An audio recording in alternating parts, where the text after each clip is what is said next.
사람들의 마음을 연구하는 것을 심리학이라고 이야기를 합니다. 근데 심리학도 여러 가지 종류의 심리학이 있는데 변화 심리학이라는 것이 있어요. 그 변화 심리학의 권위자로 인정받고 있는 앤서니 라빈슨이라고 하는 사람이 계시는데 이분이 쓴 책이 많은 사람에게 읽혔습니다. 내 안에 잠든 거인을 깨워라, 이런 책을 썼거든요. 그 책이 1000만 부 이상이나 팔렸대요. 요점은 이것입니다. 기업이나 사회에서 중요한 것은 사람이라. 사람이 변해야 세상이 변화가 된다는 것이 있어.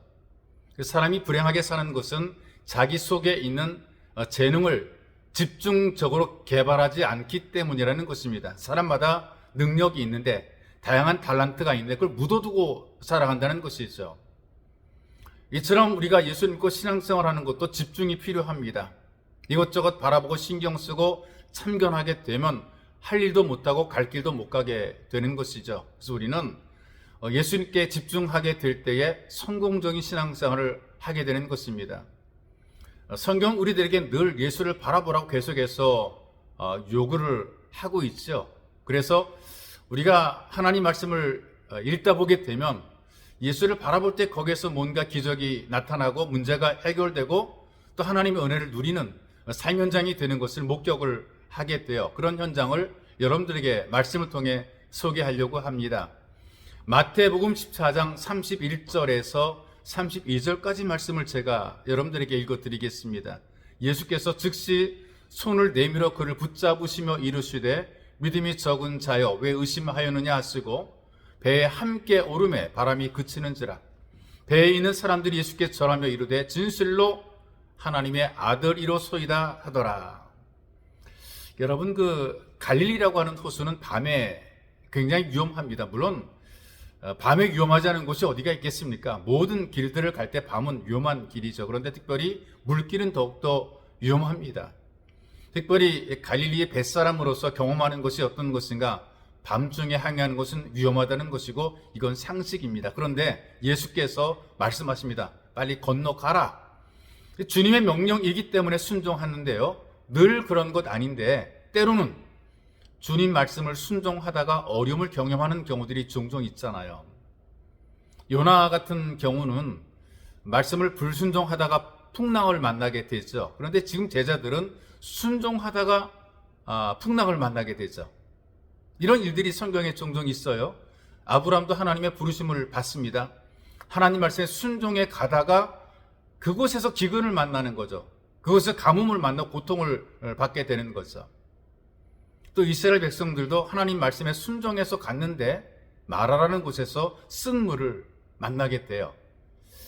말씀에 순종해 가게 되면 대로가 열리고 뭐 안 되는 곳 되고 모든 게 다 참 잘 돼야, 그래야 이게 참 기분이 좋은데 근데 어려움이 온단 말이죠. 그래서 이런 어려움들을 겪으면서 사람들이 종종 원망합니다. 특별히 이스라엘 사람들은 광야 생활을 통해서 하나님께 많이 원망하고 불평을 한 것을 보게 됩니다. 자, 그런데 여러분, 왜 순종해 가는 길에도 이런 어려움들이 있을까요? 왜 이런 문제가 있을까요? 바로 제자들의 고백을 통해서 의미를 알게 되는 것입니다. 33절에 보니까 배에 있는 사람들이 예수께 절하며 가로되 진실로 하나님의 아들이로소이다 고백하는 것을 봅니다. 이 사람들이 누구냐 하면 풍랑을 만났을 때 예수를 보고 유령이라고 무서워 떨던 사람들이거든요. 그런데 그 풍랑을 잠잠하게 만드시는 예수를 바라보고 이제 뭐라고 고백하느냐? 진정 하나님이라, 이런 고백을 하고 있단 말이죠. 사람들이 왜 나만 이런 어려움을 당하느냐, 이런 원망을 하기도 해요. 근데 여러분, 그런 어려움 속에서 우리를 성숙시키는, 우리를 더 잘되게 만드시는, 우리 믿음을 강화시키는 예수님에게 시선을 집중하라고 하는 사인과 신호로 받아들여야 됩니다. 내 인생에 만나는 풍랑, 내 인생에 만난 위기는 어쩌면 내 믿음을 달아보는 것입니다. 내 믿음이 얼마나 무게가 나가는가를 실험하는 것이죠. 그래서 성장의 기회가 될 수가 있어요. 바로 예수의 관심은 제자들의 신앙이 성숙하기를 가르치신 것입니다. 제자를 부를 때에 사람 낚는 어부를 삼게 부르셨다라고 말씀하셨거든요. 근데 이 사람들이 훈련되고 성숙되지 않고서는 바로 예수님의 목적을 이룰 수가 없습니다. 예수님께서 쓰실 만한 성숙한 사람을 만들기 위해서 때로는 이 폭풍이라고 하는, 문제라고 하는, 위기라고 하는 용광로를 통과하게 만드시는 것이죠. 물과 불을 통과하게 만들기도 하고 사람들이 머리를 밟고 지나가기도 만드는 것입니다. 하나님께서 이스라엘 백성들을 광야라고 하는 고난의 과정을 통과시켰습니다. 거기에도 이유가 있습니다. 열흘이면 가는 거리를 40년 뺑뺑이 돌린 이유가 있더란 말이죠. 신명기 8장에 있는 말씀을 보게 되니까 겸손을 가리키시는 것입니다. 믿음과 순종의 훈련을 통해서 광야를 통과하게 만드시는 것이죠.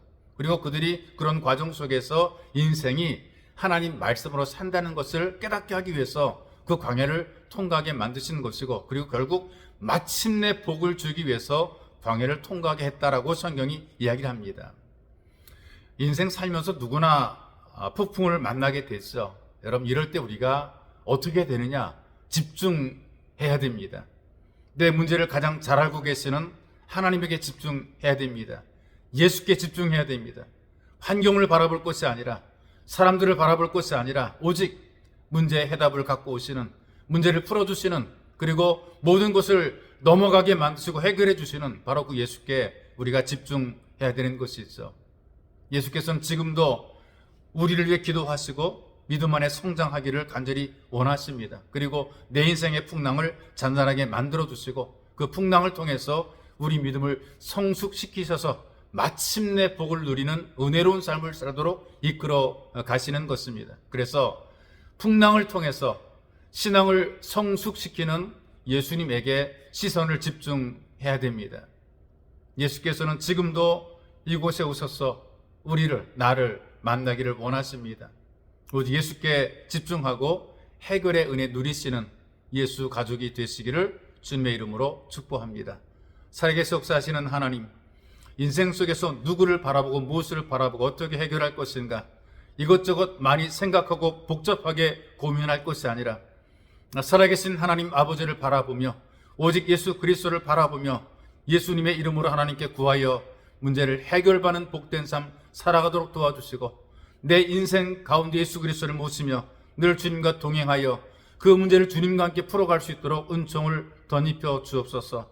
문제 해결자가 되시는 예수를 바라보고 집중하는 믿음의 사람이 되도록, 그래서 응답의 은혜를 누리고 우리도 기적을 체험하며 하나님 은혜 속에 거하는 복된 삶을 살아갈 수 있도록 주님 도와주시고, 지금도 고난과 아픔과 문제 속에 간절함으로 주께 부르짖는 많은 예수 가족들이 예수님께 집중함으로 문제를 해결받도록 주께서 도와주시고, 이 기도에 동참하는 사랑하는 모든 예수 가족들의 기도와 간구를 기억해 주시고 저들의 문제를 주님께서 풀어주시옵소서. 보배로우신 예수님의 이름으로 기도하옵나이다. 아멘.